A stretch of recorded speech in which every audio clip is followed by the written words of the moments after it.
Warahmatullahi wabarakatuh. Salam sejahtera untuk semuanya. Saya Pak Ali dari Insight Jember. Berikut ini adalah tema 8 untuk kelas 4 ya, daerah tempat tinggalku. Untuk pembahasan-pembahasan yang lain ada di sini ya. Ini adalah playlist untuk kelas 4 ya. Nah, gunakan playlist ini. Dengan menggunakan playlist maka pembahasan bisa didapatkan secara urut dan runtut. Ya, ini enak menggunakan playlist ini. Nah, link dari playlist ini ada di bawah ya, di kolom deskripsi ya. Untuk yang HP ya, karena link ini kan efektif untuk laptop atau komputer, yang HP langsung saja tap di channel, masuk ke dalam channel, terus cari kelas 4 buku tematik ya. Ini adalah playlistnya. Oke, sekarang kita bahas daerah tempat tinggalku, tema 8. Ya, nanti di sini akan ada 3 subtema ya. Yang pertama adalah lingkungan tempat tinggalku, keunikan daerah tempat tinggalku, dan bangga terhadap daerah tempat tinggalku. Tema 8, daerah tempat tinggalku. Kamu akan belajar mengenai berbagai mata pencarian ya, penduduk ya, berbagai mata pencarian penduduk. Kaitannya dengan kegiatan ekonomi di Indonesia. Selain itu kamu akan mengenal berbagai karakteristik masyarakat Indonesia dan mengambil manfaatnya guna menjaga semangat persatuan dan kesatuan Indonesia. Dan juga akan, apalagi ini, ajaklah orang tuamu untuk menceritakan berbagai karakteristik yang ada di lingkunganmu. Setelah itu diskusikan manfaat perbedaan karakteristik baik untuk dirimu maupun untuk masyarakat pada umumnya. Selain itu, ajaklah orang tuamu untuk berdiskusi mengenai berbagai mata pencarian penduduk, misalnya di lingkungan memenuhi mengapa lingkungan memenuhi mata pencarian penduduk. Ya, itu ya. Nanti akan kita bahas itu. Kamu akan mengamati daerah lingkungan tempat tinggal dengan berbagai pengetahuan yang dapat dimanfaatkan untuk menambah wawasanmu. Dari lingkungan kamu akan mengetahui berbagai karya seni, berbagai karakteristik individu, dan berbagai legenda dalam cerita fiksi ya. Nah, bersama orang tua ya, diskusi. Ini adalah, wah ini gambar, ini adalah gambar lingkungan yang sangat indah ya. Ya, lihat sawah-sawah membentang begitu luas ya, hijau. Tempat tinggal adalah tempat manusia menetap ya. Jadi definisi dari tempat tinggal adalah tempat manusia menetap untuk berteduh dari keadaan alam ya, serta melaksanakan hak dan kewajibannya dalam menjalani hidup. Nah, itu tempat tinggal. Tempat tinggal manusia biasanya berwujud rumah ya. Tempat tinggal merupakan kebutuhan utama bagi manusia. Jadi kebutuhan pokok itu ada 3 kebutuhan pokok, itu ada 3, yaitu sandang ya, itu pakaian ya, pangan ya, itu makanan ya. Tanpa makanan kita nggak bisa hidup, tanpa pakaian kita dianggap tidak layak sebagai manusia untuk hidup kan gitu ya. Terus papan itu tempat tinggal ya. Tanpa ini kita sebagai manusia dianggap tidak layak, tidak hidup dengan layak ya. Kita dianggap hidup dengan layak, paling tidak kita punya pakaian yang dipakai, punya tempat untuk ditinggali, dan punya sandang pangan ya, sandang pangan papan, bukan pangan ya, pangan ini N ya. Sandang pangan papan, pangan itu makanan untuk dimakan. Oke, setiap manusia tentu menginginkan lingkungan tempat tinggal yang nyaman untuk kehidupannya ya. Amatilah gambar di atas. Gambar tersebut menunjukkan bagian dari lingkungan tempat tinggal ya. Semua berpakaian, bersandang ya, semua ini ada tempat tinggal, ini adalah papan, dan ini pangan itu dapat didapatkan dari tanaman-tanaman itu dan hewan-hewan ya.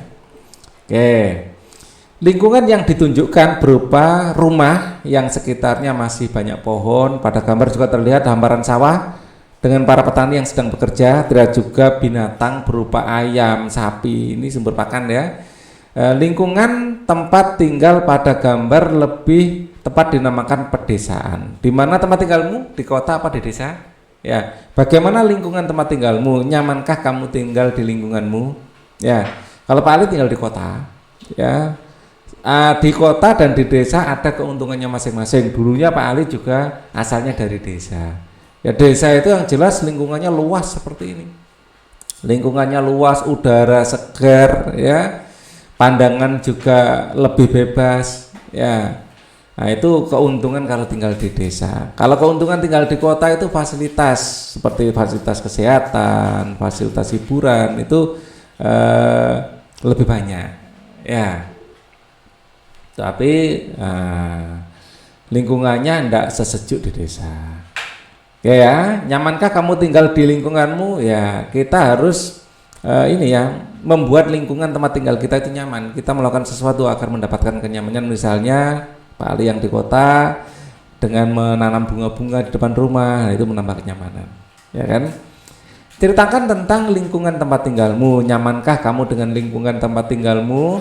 Apa alasanmu? Tuliskan cerita pada kertas, kemudian bacakan di teman-temanmu. Ya, jadi nyamankah kamu di lingkungan tempat tinggalmu? Iya, saya kalau Pak Ali sih merasa nyaman, ya, nyaman. Karena nyaman itu ada di perasaan, ya, nyaman. Karena walaupun hidup di kota,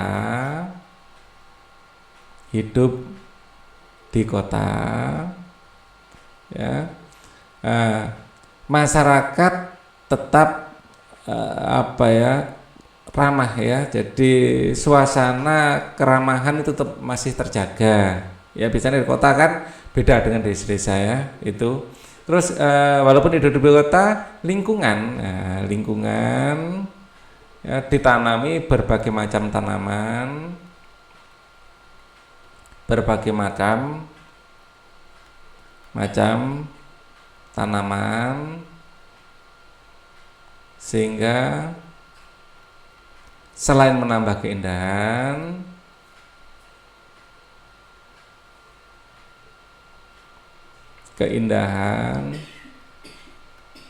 juga dapat manfaat, misalnya sayuran dapat manfaat, misal sayuran, tanaman obat, ya, tanaman obat dan lain-lain. Jadi kita bisa melakukan sesuatu pada intinya, tidak pasif, ya, aktif untuk menyatakan untuk mendapatkan kenyamanan, ya.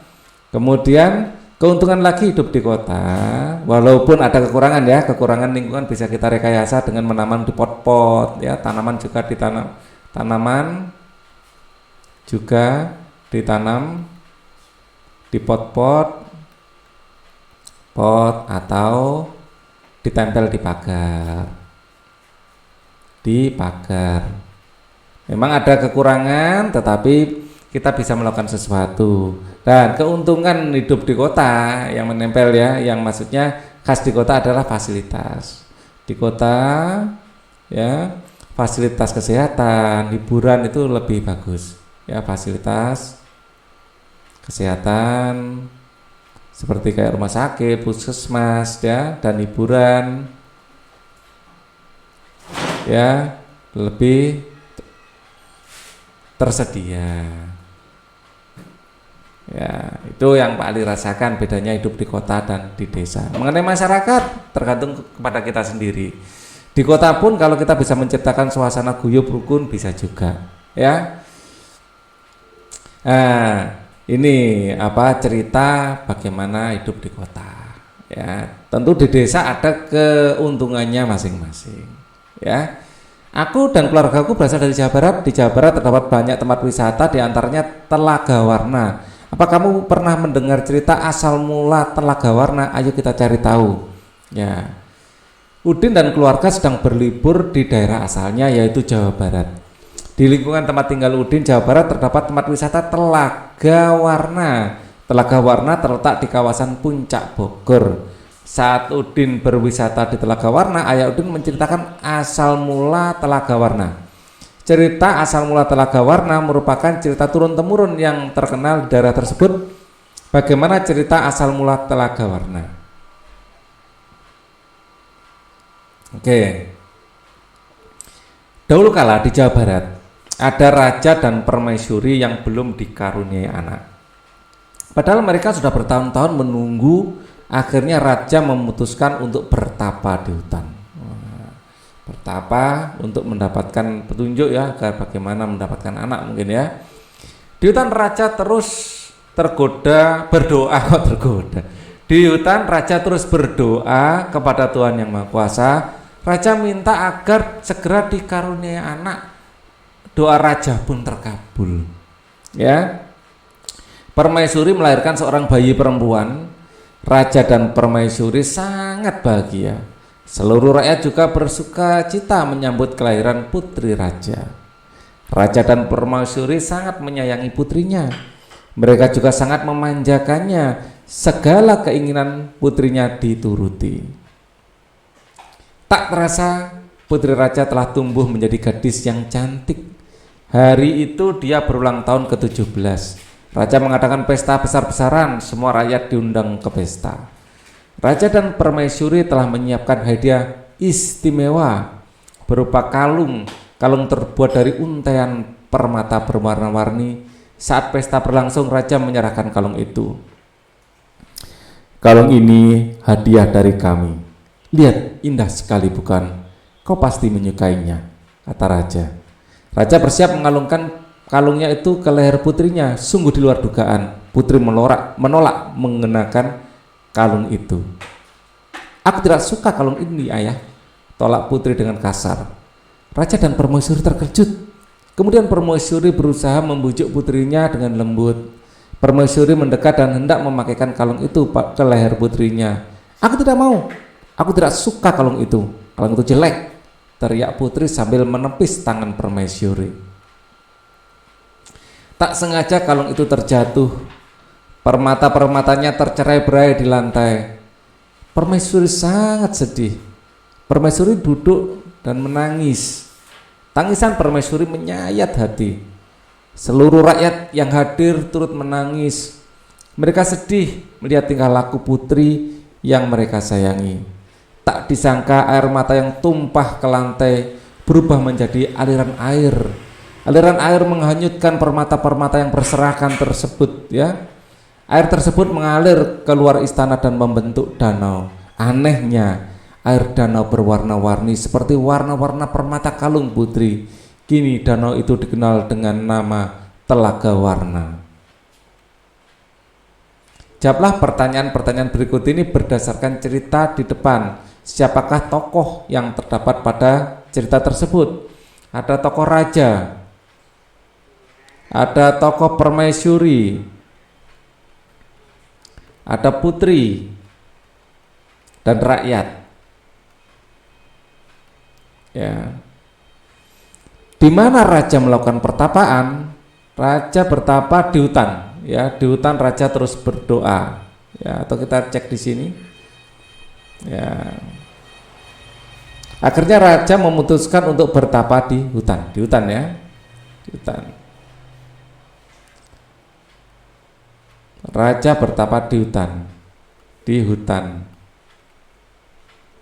Apa hadiah yang disiapkan raja dan permaisuri untuk ulang tahun putrinya? Kalung. Ya, kalung permata. Ya, di sini kalung permata ya. Hadiah berupa kalung terbuat dari untaian permata berwarna-warni. Mengapa permaisuri bersedih dan menangis? Karena putri menolak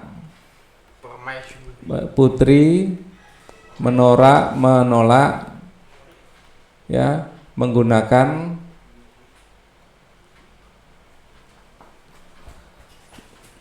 kalung permata ya secara kasar ya, karena putri menolak menggunakan kalung permata secara kasar ya. Nah, kemudian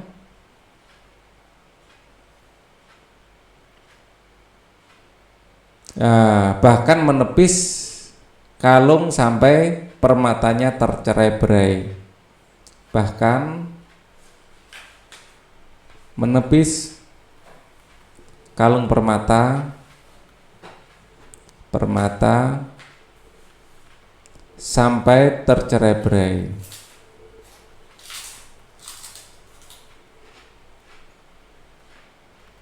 Bagaimana sifat putri dalam cerita tersebut? Sifatnya adalah kasar ya, sifatnya tidak sopan. Ya.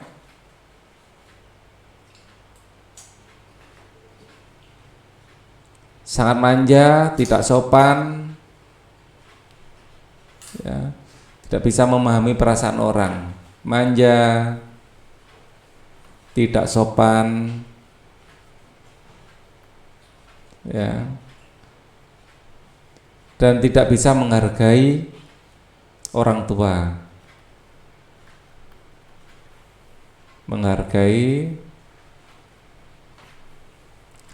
atau menghormati orang tua. Ceritakan kembali secara lisan dengan menyebutkan tokoh-tokoh yang ada dalam cerita asal mula Telaga Warna. Berceritalah di depan guru dan teman-temanmu. Ceritakan dengan artikulasi yang jelas, ekspresi, notasi tepat dan penuh percaya diri. Cerita asal mula Telaga Warna merupakan cerita fiksi. Cerita fiksi atau rekaan sengaja dikarang oleh pengarang. Cerita fiksi diolah berdasarkan pandangan, tafsiran, penilaian pengarang mengenai peristiwa-peristiwa, baik yang pernah terjadi secara nyata maupun yang hanya dalam khayalan pengarang. Cerita fiksi dinikmati pembaca sebagai sarana hiburan. Ya. Carilah informasi tentang cerita fiksi dan ciri-cirinya dari berbagai sumber. Lakukan kegiatan ini bersama teman sebangku, diskusikanlah informasi yang kalian peroleh, kemudian tulislah informasi yang kamu peroleh. Cerita fiksi adalah cerita karangan ya, cerita karangan atau imajinasi ya, cerita yang dibuat berdasarkan imajinasi sang penulis ya, imajinasi penulis atau pengarang ya. Ciri-ciri cerita fiksi ya, ciri-ciri cerita fiksi ini tidak harus dibuktikan kebenarannya ya, bersifat imajinatif ya, bersifat imajinatif ya, atau rekaan imajinatif atau rekaan pengarang ya. Ini ciri yang pertama. Yang kedua, nilai kebenaran tidak harus dibuktikan, tidak harus masa benar sih Arif Mata Jambidridano, enggak usah ya. Nilai kebenaran tidak harus dibuktikan ya, memang namanya aja cerita fiksi. Nilai kebenaran tidak harus dibuktikan. Masa iya orang bisa menciptakan bunsin atau menciptakan Susanoo atau menciptakan Jutsu atau Aji apa dulu zaman ada sandiwara radio itu, Segoro Geni ya, itu ndak harus dibuktikan. Jadi cerita fiksi itu manusia bisa terbang seperti Superman, nah itu kan fiksi ya. Atau tiba-tiba mengeluarkan petir dari palu, masa palu bisa mengeluarkan petir sih ya, kan kita ndak harus membuktikan kebenarannya ya, itu cerita fiksi ya. Kita banyak melihat cerita fiksi terutama superhero ya, itu fiksi. Ada juga fiksi yang ilmiah ya, kelihatannya ilmiah tapi fiksi. Misalnya ada alien, datang ke bumi menyerang, ya, tidak harus dibuktikan ya. Oke. Kemudian tidak memiliki sistematika baku, tidak memiliki sistematika baku ya. Jadi tidak ada sistematika baku, jadi tidak ada aturan ya. Cerita itu sendiri yang memiliki aturan ya, dan aturan di cerita itu belum tentu berlaku di cerita lain ya. Nah, kemudian Nah ini umumnya ya lebih pada menyasar emosi, menyasar emosi, bukan logika. Ya, jadi nggak usah dilogika tiba-tiba Logan mengeluarkan cakar dari tangannya, nggak usah dilogika. Superman bisa mengeluarkan sinar dari matanya, nggak usah dilogika ya. Atau Thor itu bisa mengeluarkan petir, nggak usah. Pokoknya yang sebenarnya lebih ke emosi, ya emosi yang di apa kancil kok bisa berbicara, logikanya dari mana, buaya kok bisa berbicara, nggak usah ya, tapi lebih ke emosi. Nah, karena apa? Karena cerita ini bersifat hiburan, ya, untuk hiburan, dan pada umumnya memiliki amanat, ya, memiliki amanat atau pesan moral. Misalnya cerita Kancil tentang pesan moral yang diberikan apa? Ya kita menggunakan kecerdasan atau kecerdikan kita untuk menyelesaikan masalah. Walaupun masalah yang kita hadapi besar, harimau, singa, kadang-kadang ya, buaya, itu masalah apa? Itu adalah masalah yang dihadapi Kancil. Padahal Kancil itu hewan yang kecil, ya, tapi dia mampu menyelesaikannya dengan kecerdikan. Itu juga amanat, ya, kita itu walaupun kecil tubuhnya, ya, walaupun kecil posisinya, tetapi kita dengan kecerdikan bisa menyelesaikan masalah dengan hebat. Nah, di dekat rumah Udin di Jawa Barat juga terdapat taman bermain. Udin dan saudara-saudaranya, saudara-saudara sepupunya bermain di sana. Dita ingin bermain ayunan. Udin membantu Dita menarik dan mendorong ayunan. Ya, nah, enak sekali main ayunan. Duh, ini menarik, ya, ini menarik, ini mendorong. Udin menarik ayunan, kemudian Udin mendorong ayunan. Udin telah memberikan gaya pada ayunan itu. Apakah yang dimaksud dengan gaya? Gaya adalah, nah ini sudah ada, suatu kekuatan, ya, suatu kekuatan yang mengakibatkan benda yang dikenainya dapat mengalami gerak, perubahan kedudukan, atau perubahan bentuk. Sekali lagi, di sini gaya didefinisikan suatu kekuatan yang mengakibatkan benda yang dikenainya dapat bergerak, berubah kedudukannya, atau berubah bentuk. Ya, gaya juga dapat diartikan sebagai tarikan atau dorongan yang dapat memengaruhi keadaan suatu benda. Nah, ini lebih singkat ya. Gaya adalah tarikan atau dorongan yang dapat memengaruhi keadaan suatu benda. Ya, definisi yang kedua lebih enak karena lebih singkat. Gaya dapat yang diberikan Udin terhadap ayunan yaitu gaya tarikan dan dorongan. Akibatnya ayunan itu bergerak. Saat ditarik, ayunan bergerak ke belakang mendekati Udin. Ya, saat ditarik ayunan bergerak ke belakang mendekati Udin. Saat didorong ayunan bergerak ke depan menjauhi Udin. Apa yang dimaksud dengan gerak? Gerak adalah perpindahan kedudukan suatu benda terhadap benda lainnya. Ya, jadi relatif gerak itu tadi. Sekali lagi dihafal ini ya. Gerak adalah perpindahan kedudukan atau perpindahan posisi suatu benda terhadap benda lainnya. Baik perpindahan kedudukan yang mendekati maupun menjauhi suatu benda tempat asal akibat benda itu dikenai gaya. Ya. Agar kamu lebih memahami tentang gaya atau gerak, lakukan percobaan berikut. Buatlah kelompok terdiri dari 3 orang. Kelompokmu akan melakukan percobaan untuk membedakan gaya dan gerak. Mendorong dan menarik meja. Tujuan membedakan gaya dan gerak. Alat meja. Langkah: letakkan meja di tempat yang cukup luas. Doronglah meja itu, amati yang terjadi pada meja itu. Ya, tariklah meja itu, amati yang terjadi pada meja itu. Tulis apa hasil percobaanmu dengan menjawab pertanyaan berikut. Apa yang terjadi saat meja didorong? meja berubah kedudukan, meja bergerak atau kedudukannya berubah atau posisinya berubah, kedudukan atau posisinya berubah. Ya, kemana arah gerak meja saat didorong? Saat didorong, ya sebenarnya searah dengan arah kemana arah kita mendorong. Ya boleh dijawab seperti ya, ke arah kita mendorong, ya ke arah kita mendorong. Ya, pada umumnya kan kita mendorong ke depan ya. Ya, jadi ke arah kita mendorong yaitu ke depan.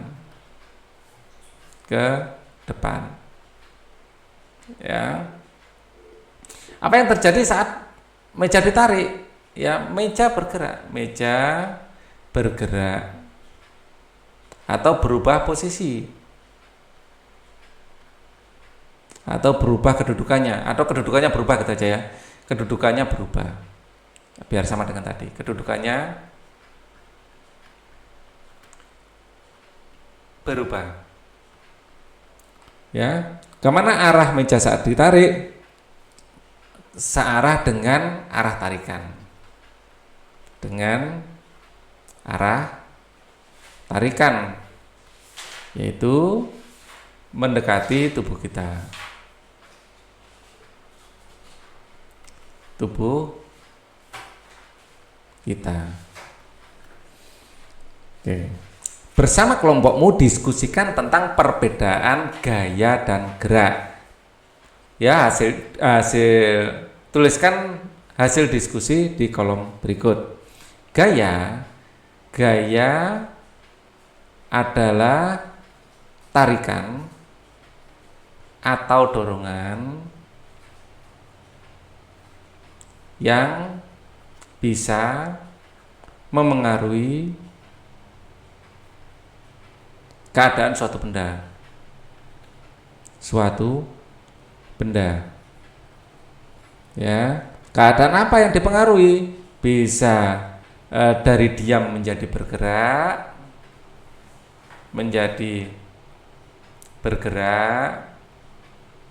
atau dari bergerak menjadi diam,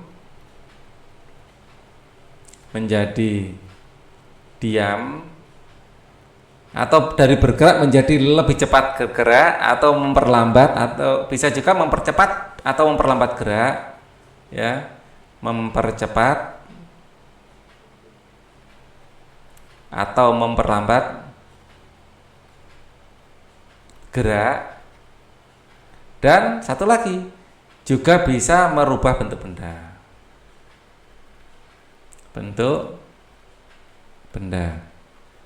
Nah, kalau gerak adalah perubahan kedudukan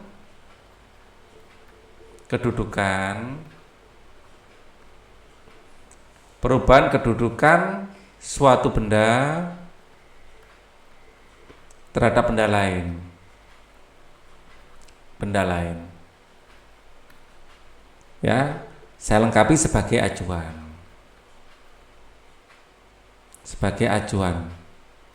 Ya, misalnya gerak ini bisa gerak menggelinding, ya, bergeser, bisa menggelinding, jatuh, ya, bisa gerak jatuh. Ya. Contohnya ya, jatuh, ya. Jadi ini contoh-contoh gerak. Atau gerak juga bisa berputar, itu juga berputar. Ya, jadi bergerak itu tidak harus berpindah tempat juga, ya. Jadi bisa berputar. Maka perubahan kedudukan suatu benda, ya, terhadap benda lain sebagai acuan. Makanya ada kata sebagai acuan. Jadi tidak harus bergerak, tidak harus bergeser, tidak harus berputar juga bergerak. Ini contohnya ya, contoh. Oke. Ayo renungkan, apa yang kamu pahami tentang cerita fiksi? Ya, cerita fiksi tadi sudah kita cerita rekaan. cerita, rekaan, atau imajinasi pengarang. Ya, yang kebenarannya atau sistematikanya tidak harus dibuktikan, karena lebih pada menyasar emosi, bukan logika. Ya, apa rekan imajinasi pengarang? Apa ciri-cirinya? Ciri-cirinya tadi adalah tidak ada sistematik, kebenaran tidak harus dibuktikan, tidak harus dibuktikan. Terus kemudian nilai kebenaran tidak harus dibuktikan, ya, cerita bersifat rekaan atau imajinasi. Terus kemudian tidak memiliki sistematika.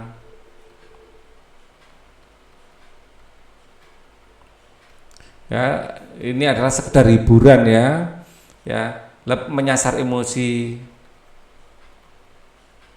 bukan logika, ya, bukan logika, dan memiliki fungsi hiburan, untuk hiburan, ya, tapi memiliki amanat, ya, pada umumnya memiliki amanat, memiliki amanat. Apa yang dimaksud dengan gaya? Gaya adalah tarikan atau dorongan yang dapat memengaruhi keadaan suatu benda. Nah, suatu benda. Ini yang lebih singkat, ya. Apa yang dimaksud dengan gerak? Gerak perubahan posisi suatu benda terhadap benda lain. Posisi suatu benda atau kedudukan, ya. Saya tadi menggunakan kata kedudukan, tidak apa-apa. Posisi juga boleh sebenarnya. Kedudukan suatu benda terhadap benda lain. Apa yang dimaksud dengan gaya dan membedakan gaya dan gerak? Apa yang membedakan gaya dan gerak? Ya, yang ini, ya, jawabannya ada di sini. Atau ini tempat yang luas, ya. Sini adalah yang membedakan adalah pertama, yang membedakan yang pertama adalah satuannya. Satuan gaya, satuannya adalah Newton. Ya, satuannya Newton. Kalau gerak, ya, gerak satuannya Newton itu N, ya. Satuannya adalah bisa gerak lurus, beraturan, bisa gerak lurus, ya. Itu adalah meter per sekon, misalnya kecepatan, ya. Gerak satuannya bisa meter per sekon, ya, bisa meter per sekon kuadrat, seperti itu. Ini kecepatan, ini percepatan. Satuan dari gerak. Ini belum kita pelajari, ya. Yang membedakan itu. Terus yang lain sama. Kalau gaya itu arahnya jelas. Kalau gerak belum tentu, ya. Kalau gaya arahnya jelas. Jelas dan diperhitungkan. Ya, namanya ini termasuk adalah vektor, ya. Ya, arahnya jelas. Kalau gerak itu bisa vektor, bisa skalar. Arahnya jelas dan diperhitungkan, ya. Karena gaya adalah besaran vektor. Tapi kalau gerak, ini yang membedakan, ya, satuan. Terus yang kedua ini gaya arahnya jelas dan diperhitungkan. Gaya adalah besaran vektor, tetapi kalau gerak arah bisa diperhitungkan, bisa tidak. Bisa diperhitungkan, bisa tidak. Ya. Maka gerak ini dibedakan menjadi dua nanti, skalar dan vektor. Ya. Nah, kata kunci kalau ini penjelasan ya, kata kuncinya nah di sini aja kata kuncinya yang membedakan gaya dengan gerak ya. Gaya adalah kata kuncinya adalah tenaga ya. Yang membedakan ini agak susah bikin kalimatnya Pak Ali ini ya. Gaya itu tenaga, kalau ya kata kuncinya gaya ya adalah tenaga yang memengaruhi benda. Kalau gerak adalah perubahan posisi, perubahan kedudukan terhadap benda lain. Nah ini ya. Jadi agak memang beda ya. Jadi dari penjelasan ini kesimpulannya itu ini. Kembali pada definisi kesimpulannya. Sengaja saya terangkan ini biar tahu kenapa kok akhirnya didefinisikan seperti itu. Ya, bekerja samalah dengan orang tuamu, amati gaya, tarikan dan dorongan yang kamu temui di lingkungan tempat tinggalmu. Diskusikan tentang gerak yang ditimbulkan oleh gaya tersebut. Tuliskan hasilnya pada kertas, kemudian ceritakan kepada guru dan temanmu di sekolah. Ya, jadi gaya, ada lagi gaya itu sebab suatu benda bergerak. Kalau gerak adalah akibat dari adanya gaya, gitu juga boleh. Ya, itu kalimatnya enak itu. Apa yang membedakan gaya dengan gerak? Gerak adalah sebabnya. Ini kalimatnya enak. Gaya itu sebabnya dan gerak itu adalah akibatnya. Ya, membedakan ya. Gaya itu penyebab, gaya adalah sebab, dan gerak adalah akibat. Ini enak ini kalimatnya. Akhirnya Pak Ali menemukan kata yang cukup pendek untuk menjawab yang terakhir ini. Ya, setelah melalui proses panjang ya memikirkannya.